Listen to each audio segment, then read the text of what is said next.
Let's talk about COP28. COP28, of course, the big climate conference in Dubai in the United Arab Emirates. Thousands upon thousands of people descending on Dubai in order to cover the big climate conference there and talk and meet in the hallways and shake hands with Al Gore and do all of that. So I happen to be in Dubai, not for COP28 specifically, but had a chance to interact and talk with a lot of the people who were at the conference. And it's very interesting because a lot of the hotel staff, the folks at the airport who I was talking to were telling me that enormous amounts of people couldn't make it to COP28. There was enormous amounts of people that were stuck throughout Europe because of a massive snowstorm coming to the climate conference. 6 feet of snow, massive freeze, deep freeze as a result of it. And worst cold snap in decades. Heavy snow brings chaos to southern Germany as Munich suspends flights. And of course, private jets.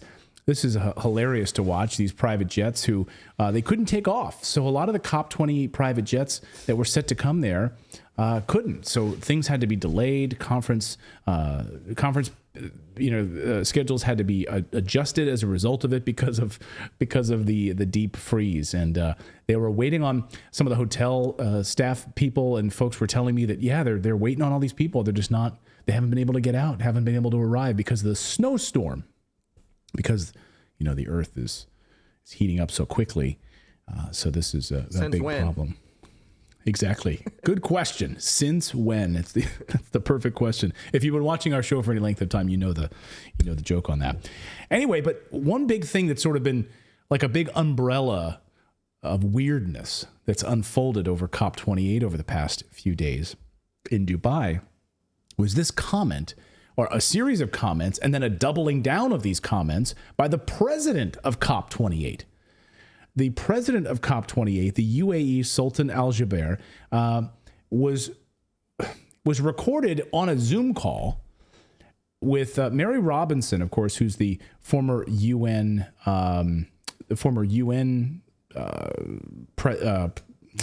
Irish. Well, she's the Irish. What the hell is she?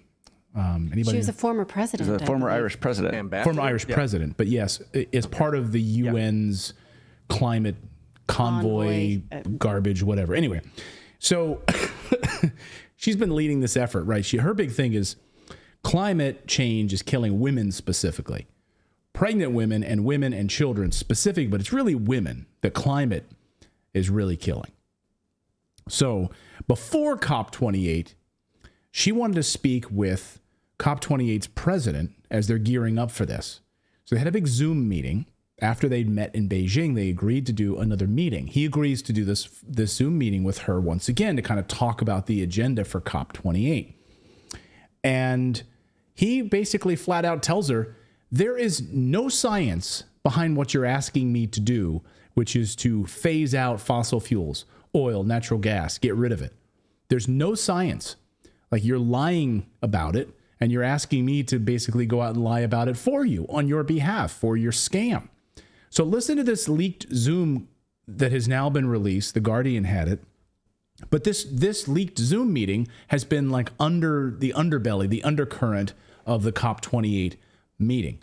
So I'm going to play it. We're kind of pause. I'm going to play a little bit here, and we'll kind of talk about it as we go. Watch this.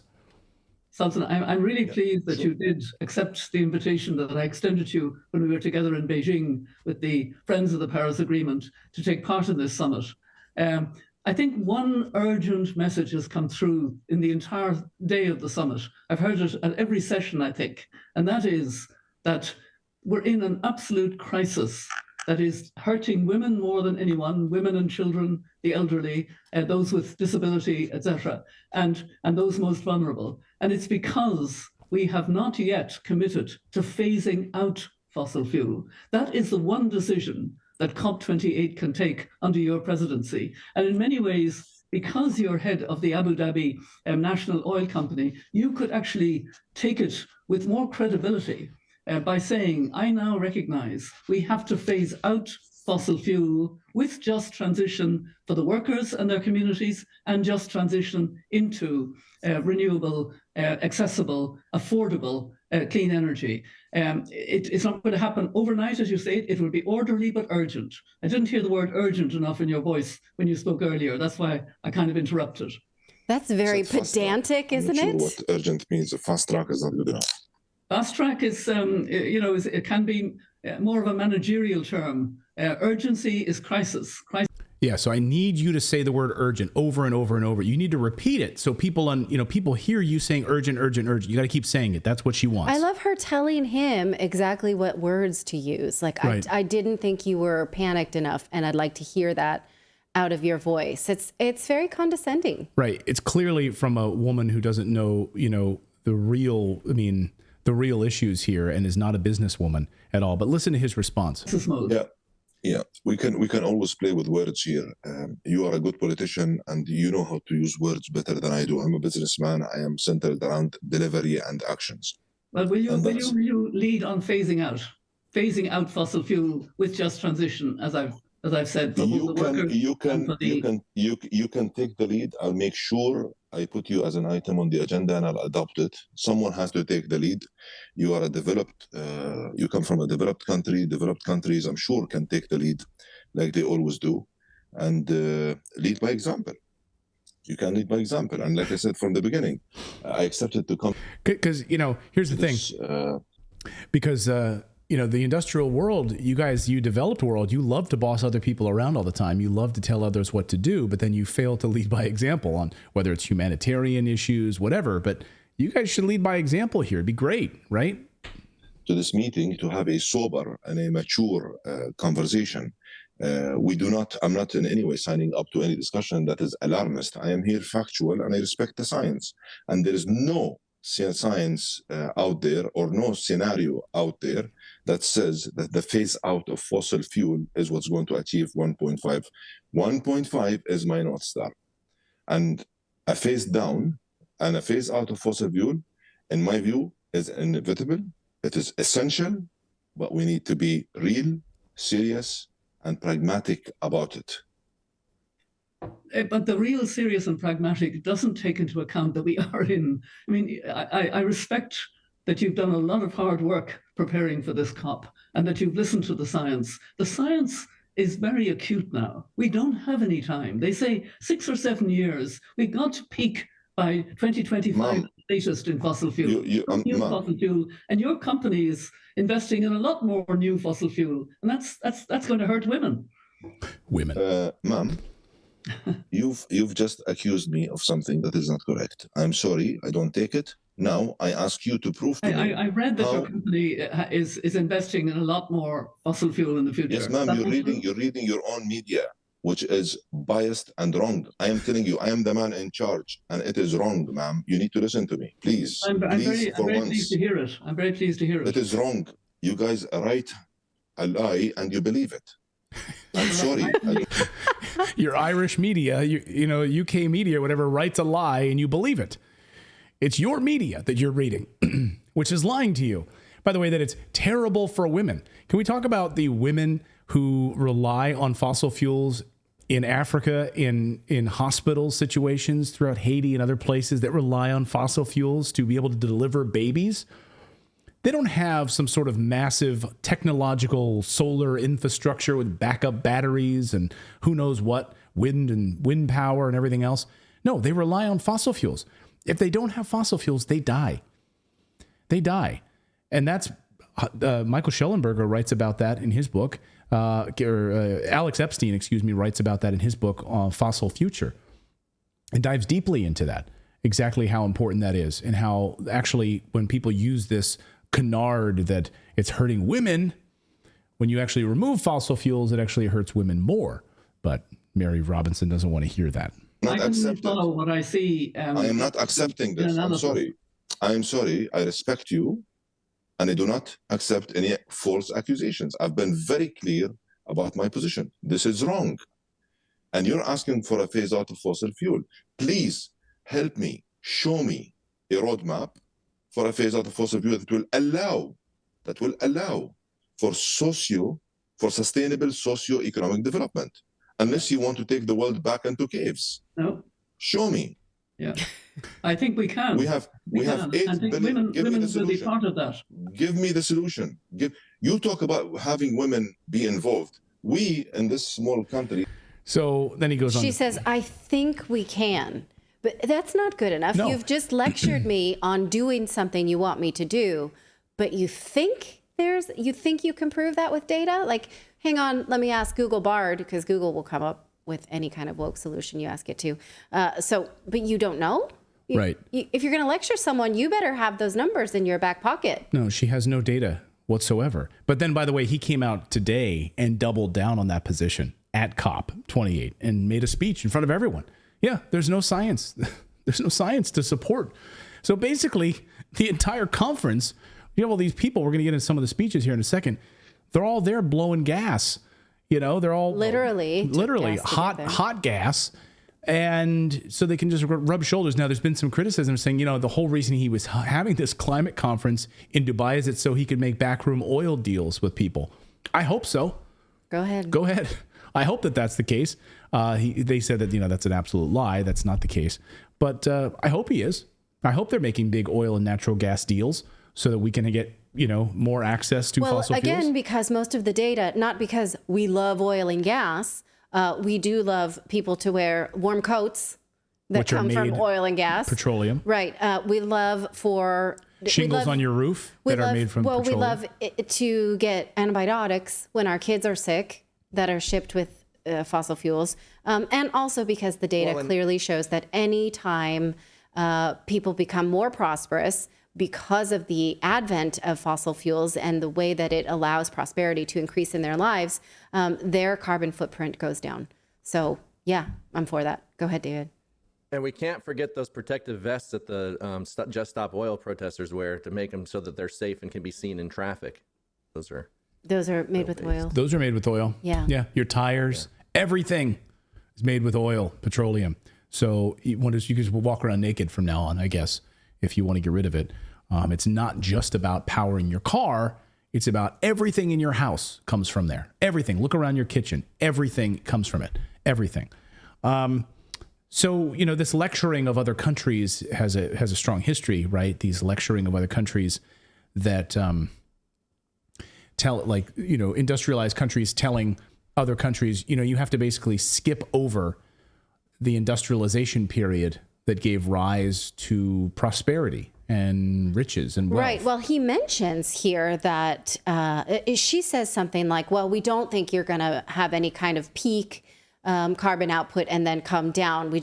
Which China just admitted last week that it had. And so this idea of lecturing other countries that you should not increase the quality of standard of living in your country as we did, you should skip that and just go to living off the earth and having no carbon footprint is a really racist thing to say. And it sort of overlooks the fact that most of our lives are better because of this actual peak. Here's what Michael Schellenberger said in his book about this, that the US and Britain have seen their carbon emissions from electricity specifically decline by an astonishing 27% in the US and 63% in the UK between 2007 and 2018. So our carbon emissions in these developed places already peaked about 10 years ago. In fact, most energy experts believe emissions in developing nations will peak and decline just as they did in developed nations once they achieve a similar level of prosperity. This comes not from any climate babies,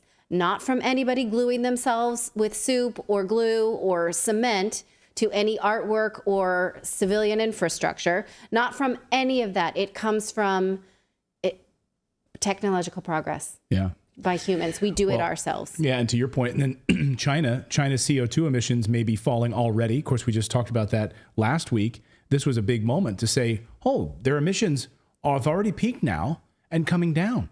So all of this crazy concern about China, are they doing enough in solar? They're doing, and well, yeah, it turns out now they've peaked and now it's on its way back down. So now they're going to have all the climate alarmists they're going to need a new bad boy to pick on, right? And actually digging into it, China uses more solar than any country in the world. So yeah, that's an interesting point to make. A lot of BS speeches from climate alarmists, though, happened in COP over the past few hours. In fact, I wanted to highlight Just a few quick ones here. With no evidence whatsoever, Hillary Clinton told the COP28 conference that extreme heat has killed 500 million people, most of them women and girls, but failed to cite any actual source. Watch this. We're seeing and beginning to pay attention and to count and record the deaths that are related to climate, and by far the biggest killer is extreme heat. I mean, even in Europe last summer, which has the ability to count and figure out what happened, they recorded 61,000 deaths because of the heat in Europe.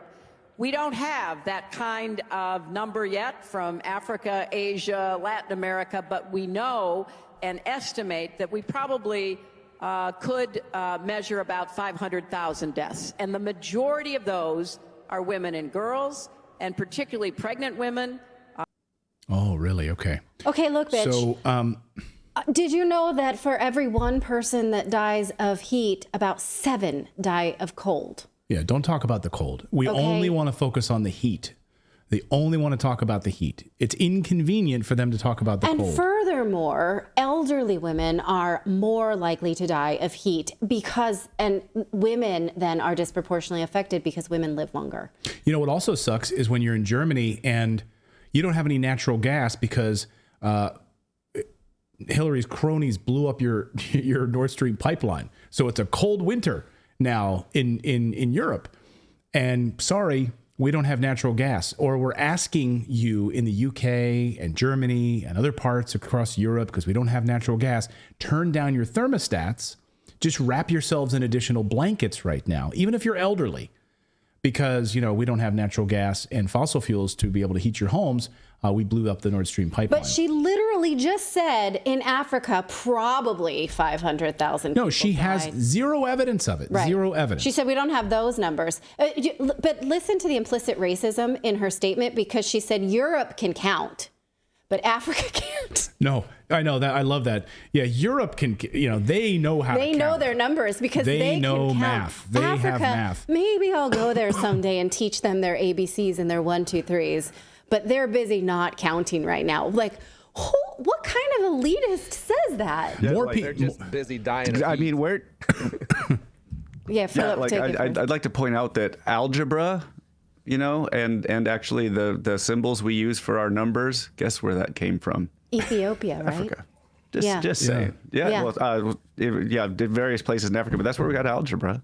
Yeah. That's where we got our actual like Arabic numbers. But hey, Oh, they what do know can- about they can math in count? Africa? Oh, they can count? Really? They're not stupid. Okay, Well, that's yeah, stupid. kind of. Apparently.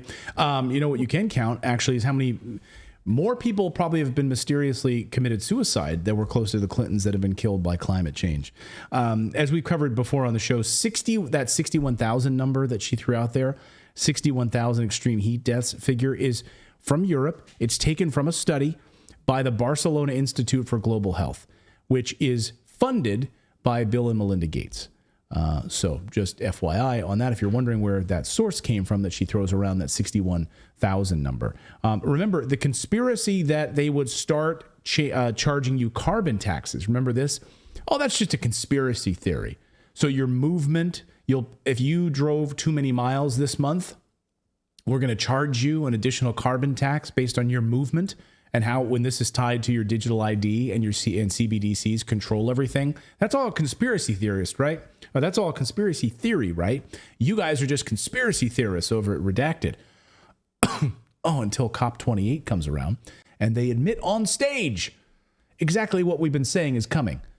Here is the head of the International Monetary Fund, the IMF, admitting that, yeah, it's not a conspiracy. We support carbon purchases. We support carbon taxing you. Watch.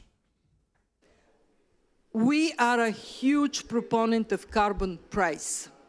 We believe that carbon price has the potential of raising revenues in a way that is both equitable, because the more you consume, the more you pollute, the more you pay. And it is also an incentive to accelerate decarbonization. In other words, you would need less money because of consumption and production adapting to it. Oh, okay. So guess it wasn't a conspiracy after all. In fact, she wasn't the only one today that said it. In fact, Bill Gates managed to fly his private jet in to the carbon conference, to the COP28 conference in Dubai, and remind us that he also is pushing for this carbon tax. Listen to Bill Gates. And in fact, a carbon tax over time should be put on so that the new, say the electric car or the plane that use hydrogen, the fact it doesn't emit carbon, you're helping it get adoption. Oh, okay. So the hydrogen-powered airplane, which I'm sure, by the way, I would love to know if he flew a hydrogen-powered airplane to the COP28 conference. I would love to know if he drives electric cars. Chances are probably not. And so did he come in a Zeppelin? I don't know.